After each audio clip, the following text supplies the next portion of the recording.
Exercise 11A, page 25.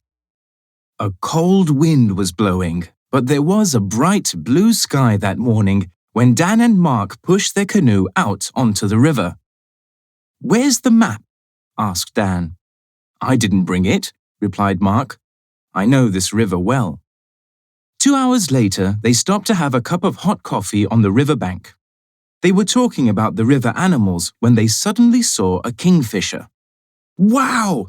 cried Dan. "A kingfisher! Let's follow it!"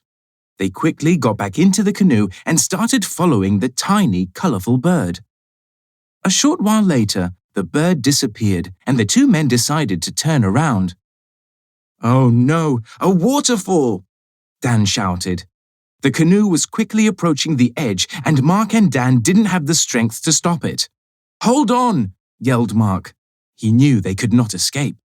At that moment, they heard someone shout from the riverbank, "Here! Catch!" Mark quickly caught the rope that came towards him. He looked up and saw two fishermen. It was their rope, and they pulled the canoe to safety.